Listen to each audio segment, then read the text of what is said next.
বৈশ্বিক অস্থিরতা আর মধ্যপ্রাচ্যের যুদ্ধ পরিস্থিতির প্রভাব পড়তে শুরু করেছে দেশের বৈদেশিক মুদ্রার বাজারে। রিজার্ভ ধরে রাখার চেষ্টা চললেও ঊর্ধ্বমুখী হয়ে উঠেছে ডলারের দাম। এ নিয়ে আলোচনা করতে আমাদের সঙ্গে যোগ দিচ্ছেন ঢাকা বিশ্ববিদ্যালয়ের অর্থনীতি বিভাগের অধ্যাপক ডক্টর মোহাম্মদ সাহাদাত হোসেন সিদ্দিকী। জনাব সিদ্দিকী, আপনাকে অসংখ্য ধন্যবাদ আমাদের সাথে যুক্ত হওয়ার জন্য। ইরান ইসরায়েল যুদ্ধের প্রভাব নানা দিকেই পড়েছে, তো ডলারের দাম বাড়ার পেছনে যুদ্ধের প্রভাব রয়েছে কিনা, তা কিভাবে? বিকাশ পেমেন্টে 10,000 টাকার বেশি অফার, শপিং চলছে তো। জি, দেখুন, আমরা অর্থনীতির পরিভাষায় যখন কোনো একটা যুদ্ধকে অর্থনীতির সাথে সম্পৃক্ত করতে চাই, কিভাবে প্রভাবিত করে, যুদ্ধকে একটা অভিঘাত মানে শক হিসাবে, নেগেটিভ শক হিসাবে বিবেচনা করা হয়। অতএব নেগেটিভ শক মানেই হচ্ছে আপনাকে ঋণাত্মক ভাবে প্রভাবিত করবে। সেই প্রভাবের কারণেই এখন ডলার বাড়ছে। এখন ডলারের দাম বাড়ার মূলত কারণ হচ্ছে এই যে মানুষের ভিতর, আপনি প্রেজেন্টেশনের শুরুতে যে শব্দটা আসছিল, যে অর্থনৈতিক অনিশ্চয়তার যে জায়গাটা তৈরি হয়, একই সাথে দেখবেন যে জিনিসপত্রের দাম বাড়ার প্রবণতা তৈরি হয়। সেটা হচ্ছে আমরা যে আমদানি করি, সেই আমদানি জনিত ব্যয় কিন্তু বাড়তে থাকে। বিশেষ করে যদি গুরুত্ব দেন, সেটা হচ্ছে ফুয়েল। দেখেন, এনার্জি ক্রাইসিস, সেটার জন্য কিন্তু মানুষ দেখা যায় যে সবচেয়ে বেশি আতঙ্কগ্রস্ত হয়ে যায়, যে কারণে ডলারের ডিমান্ড এই সমস্ত প্রেক্ষাপট বিবেচনায়। আর ফোর্থ একটা ফ্যাক্টর যেটা খুবই গুরুত্বপূর্ণ, সেটা হচ্ছে এই ক্রাইসিস কতদিন থাকবে সেটা যখন মানুষ নির্ধারণ করতে পারে না, অনিশ্চয়তার মধ্যে থাকে, তখন সবচেয়ে বিনিয়োগ ঝুঁকিহীন বিনিয়োগ হিসাবে মনে করা হয় যে ডলারকে, অর্থাৎ সবাই ডলারের দিকে ঝুঁকে পড়ে। ফিফথ আরেকটা কারণ যদি বিবেচনা করেন, দেখবেন গ্লোবালি যখনই ইরাক যুদ্ধ শুরু হয়েছে, সমস্ত স্টক মার্কেটে নেগেটিভ, সব ইন্ডেক্স নেগেটিভ। তার মানে হচ্ছে এই যে প্রভাব, তাহলে এই বিনিয়োগকারীরা কোথায় যাবে? সবাই ডলার কেনার জন্য, অর্থাৎ ডলারের প্রতি যে ডিমান্ড, সেই একই বিশাল একই দিকে ডিমান্ড। কিন্তু রেমিটেন্সের একটা আশার যে বিষয়টি, সেটি কিন্তু বাধাগ্রস্ত হচ্ছে। আপনি বলছিলেন যে আমদানিতেও প্রভাব পড়ছে। কোন কোন আসলে আমদানি রপ্তানি সহ কোন কোন খাতে আসলে এই প্রভাবগুলো বেশি পড়ছে?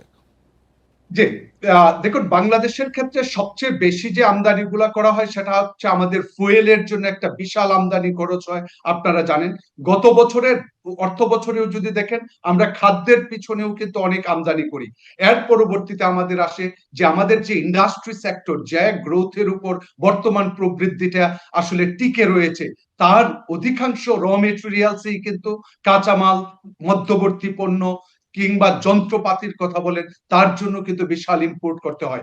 এই ইম্পোর্ট কস্টের কারণেই কিন্তু বাংলাদেশের যে প্রভাবটা, সেটা হচ্ছে এমনিতেই উচ্চ মূল্যস্ফীতি, তার উপর যুদ্ধের প্রভাবের কারণে আমাদের যে আমদানি খরচ বেড়ে গিয়ে এখন মূল্যস্ফীতিকে আরো উস্কে দিতে পারে, সেই জায়গাটুকু। কিন্তু এর থেকে যে জ্বালানি তেলের এই এই সংকট, ডলারের দাম বৃদ্ধি, বাণিজ্য সংকট কত দূর গিয়ে ঠেকতে পারে? যেহেতু অন্যান্য বড় অর্থনীতির দেশগুলোও কিন্তু বিপাকে পড়েছে, তা আমাদের অবস্থা আসলে কোথায় গিয়ে ঠেকবে? দেখুন, এখানে অনেক কিছু বিষয় নির্ভর করে। সেটা হচ্ছে বাংলাদেশে যদি আমদানি রপ্তানির চিত্র নির্ভর করে, 48 বিলিয়ন আমরা রপ্তানি করি, 64 বিলিয়ন ইম্পোর্ট করি। অতএব এই 16 বিলিয়ন প্লাস হচ্ছে অতিরিক্ত সার্ভিসের ক্ষেত্রে আমাদের নেগেটিভ 5 বিলিয়ন, দেখবেন 20 বিলিয়নের গ্যাপ। এখন প্রশ্ন হচ্ছে, ইম্পোর্ট যদি সংকোচন করতে হয়, সেটা হচ্ছে আননেসেসারি যে সমস্ত ইম্পোর্ট মনে হবে যে এটা বর্তমানে এই প্রেক্ষাপটে না করলেও হয়, যেটা আগেও কিছু রেস্ট্রিকশন আরোপ করেছিল, সেই ক্ষেত্রে কাঁচামাল, মধ্যবর্তী পণ্য, মেশিনারিজ বাদে বাকি বিলাসজাত হতে পারে, অথবা একদম অপ্রয়োজনীয় ইউটিলিটির দিক থেকে খুব কম। খুবই সেই সমস্ত গুরুত্বপূর্ণ বিষয়টি জায়গাগুলোতে বলেছেন, কিন্তু এলসি খোলার, বিভিন্ন পণ্যের এলসি খোলার কিন্তু প্রবণতা বেড়ে গেছে। আপনি যেটা বলছিলেন যে প্রয়োজনীয় ছাড়া আসলে অন্যগুলোর প্রয়োজন নাই এখন, কিন্তু এলসি কিন্তু খোলা হচ্ছে বিভিন্ন বিষয়ে, বিভিন্ন পণ্য আনার ক্ষেত্রে।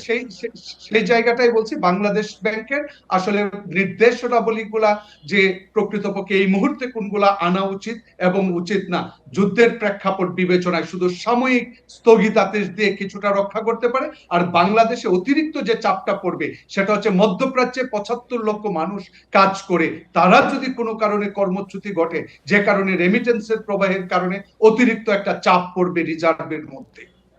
তো এই জায়গা থেকে আসলে জনাব সিদ্দিকী একটু বলবেন কি ডলারের রিজার্ভেও কি টান পড়তে পারে এই সংকটে? জি, যে যে বিষয়টা বলছিলাম যে আমাদের যদি প্লাস মাইনাসের কথা চিন্তা করেন বা অন্তর্বর্তী সরকারের সময় স্বস্তি আসছে কোন জায়গা থেকে দেখবেন আমাদের যে এক্সপোর্ট ইম্পোর্টের যে গ্যাপ সেই গ্যাপটুকু পূরণ করেছে টোটাল রেমিটেন্স, এবং রেমিটেন্স অতিরিক্ত আরো $10 বিলিয়ন সারপ্লাস দিয়েছে, যেটা কিন্তু প্রকৃতপক্ষে অন্তর্বর্তী সরকারের 14 থেকে 15 মাস যদি বিবেচনা করেন যে 20 বিলিয়ন নেট রিজার্ভ রেখে গেছিল সেটা আজকে দাঁড়িয়েছে 30 বিলিয়ন, সেই 10 বিলিয়নের কন্ট্রিবিউশন কিন্তু রেমিটেন্স। অতএব মধ্যপ্রাচ্যে বাংলাদেশের রেমিটেন্সের ক্ষেত্রে যদি আঘাত হানে এবং ইম্পোর্টের এক্সপোর্টের প্রবৃদ্ধি গত বছর ছিল 8.34%, এই বছর যেখানে 6 মাসে প্রবৃদ্ধি হচ্ছে 0.26%। অতএব রপ্তানি কমে যাওয়ার কারণে একটা চাপ সৃষ্টি হয়েছে। একই ক্ষেত্রে আপনি যদি রেমিটেন্সের ক্ষেত্রেও একটা নেগেটিভ প্রভাব পড়ে, দুটো মিলে বাংলাদেশের রিজার্ভ কিন্তু একটা ক্রাইসিসের মধ্যে রিজার্ভে নেগেটিভ সংকট পড়তে পারে। জি, অসংখ্য ধন্যবাদ জনাব শাহাদাত হোসেন সিদ্দিক আমাদের সাথে যুক্ত হওয়ার জন্য।